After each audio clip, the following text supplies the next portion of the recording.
Hello, and welcome back to the CDOT Permit Portal video training series. In this video, I will be taking you through the special events permit applications from start to finish.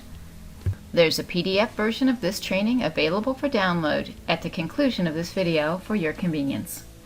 All the information in this video, as well as additional training for other online permit applications, is available at the CDOT training site at cdot.cgnglobal.com.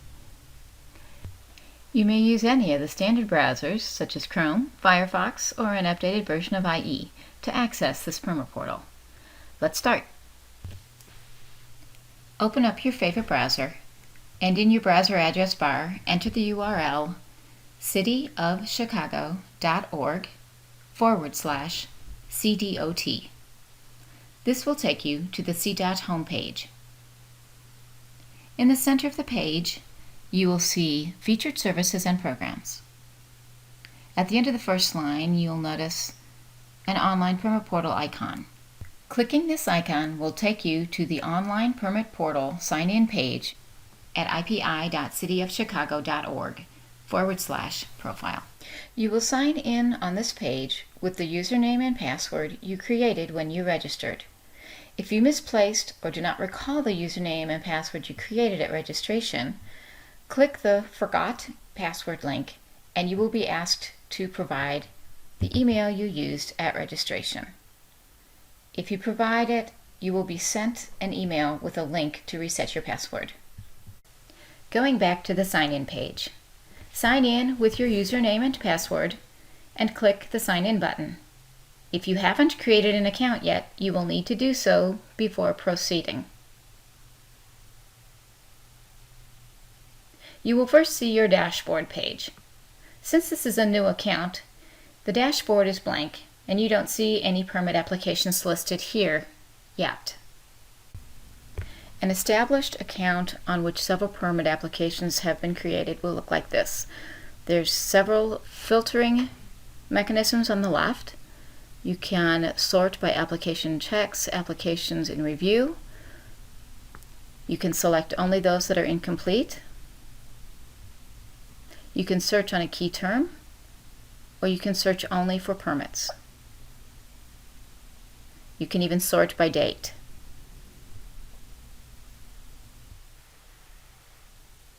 Let's return to our dashboard page. To begin creating our permit application, click the Create New button and select Permit Application. Here is a list of all of the permit application types available to us. The first two are Department of Public Health, so we'll disregard those for now. The next 7 are all CDOT permit application types. You may not see all 7 types if you do not have the appropriate licenses. Today we will click Special Events and begin. Here's the basic information page where you can create a project name or event name for you to be able to recognize the specific permit you're looking for, the type of event, assembly, athletic event, festival, filming, parade, or sidewalk sale, the start date and end date, and a general description of the event in question. So let's fill in the fields. This project will be a parade, and we will select parade from the drop-down. If you click in the start date field, you can generate the date picker or calendar and select the date. And of course, parade would be starting and ending on the same day. And enter a general description of the parade. And we'll make this an annual parade.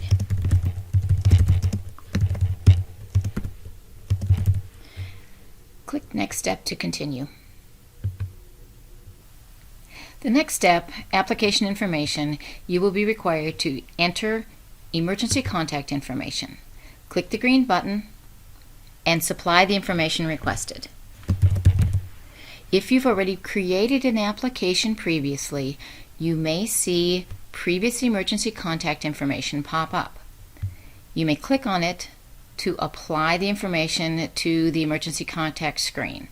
If you choose not to use it, you may change it, or you can cancel and re-enter from scratch. Let's click Add Emergency. You'll see the information added as a data line here. You may edit it if necessary, or you may delete it altogether and start from the beginning. Click Next Step. In Step 4, Event Information, you will enter the event-specific data that's required for the permit application to be processed. To begin with, the route information should be entered in general terms stating where the parade will take place. In this case, along West Upper Wacker Drive.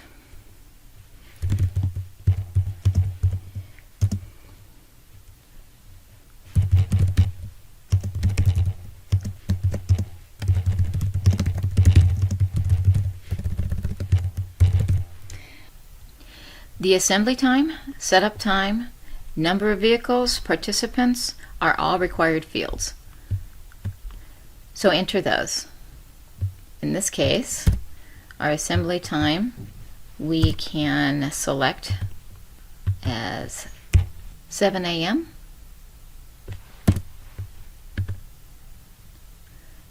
Step off time we can select as 8 a.m.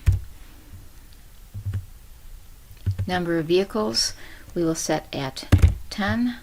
Number of participants we will set up as 100.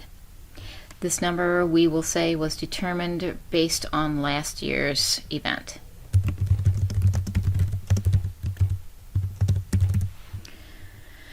Again, at each point, any field that has a question mark icon at the end can be clicked for more information regarding the type of information the city is looking for you to supply at each point. The next section is reviewing stand detail. Enter the number of stands that there will be at this parade and the construction time. We're going to start it at 5:30. Setup. Dismantle time will be noon.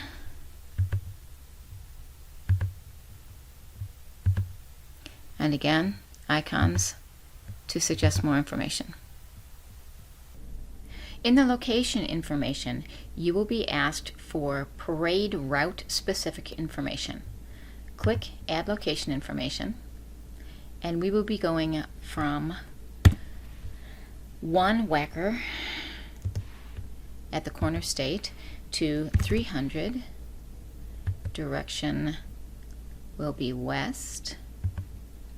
Street name Wacker, and you will see a suggestion list populated, and you will be able to select. And I was looking for Wacker Upper, which we don't see, so we select Wacker. Wacker Street, and we request the level of closure we need. We will need a full street closure for a parade.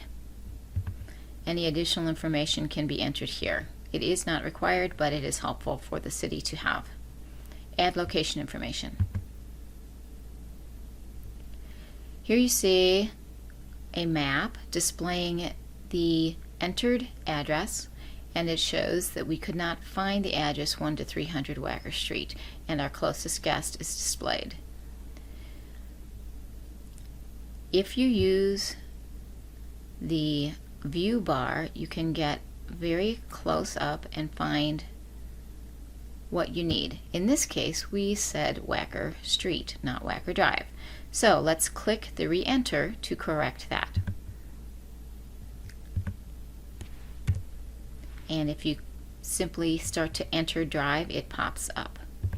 We'll select Drive and add location again. And now we see that the system takes the address as entered, and we can confirm this.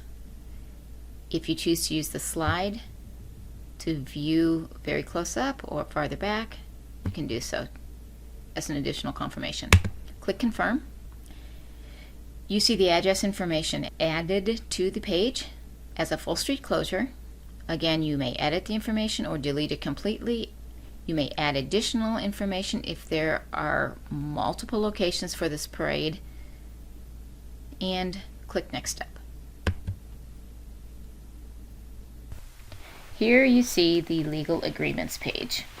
On this page, you must certify that you are familiar with all the information that you've provided in the application you just created, and that it is true, correct, and complete. Also, that you understand that by clicking this I agree box at the bottom, you are electronically providing your own signature on the certification. Check the Agree box and submit.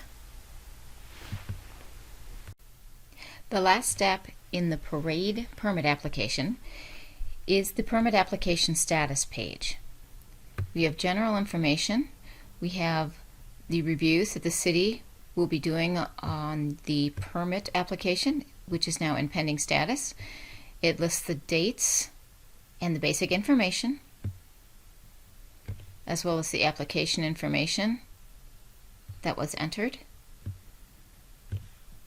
and the basic event information specifics that were entered in the permit application. And it also shows the location information. We can return to the top. If we click Add to Cart, we can pay for it now, or we can also cancel the permit if we so choose. Once you click the Add Cart, you will be taken through the payment process. We will see the parade application for $50 added to our cart. Click Begin Checkout button to proceed with a normal online checkout process. For more information on the checkout process, see Paying for Your Permit video or PDF. You can also return to your cart later to pay for your permit. For now, let's return to Home, to our dashboard page, and we will see the parade project listed here on our dashboard.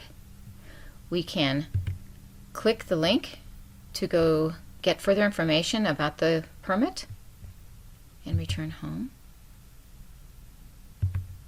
Or we can click the permit icon to open up a summary section that will display the important information. Don't forget to sign out of your account before you leave the portal. Click the drop-down arrow next to your name and click Sign Out to return to the initial sign-in page. And this concludes the review of the Special Events Parade Permit application on the online permit portal. Please visit CDOT training website at cdot.cgnglobal.com, where you can view additional videos that take you through other types of permit applications step by step. Also find the latest updates on our permit portal progress, as well as helpful tips and user guides to assist you in using the site. Please complete the survey at the conclusion of this video and let us know if you have any questions or comments so that we can help you better prepare for this innovative and time-saving permit process.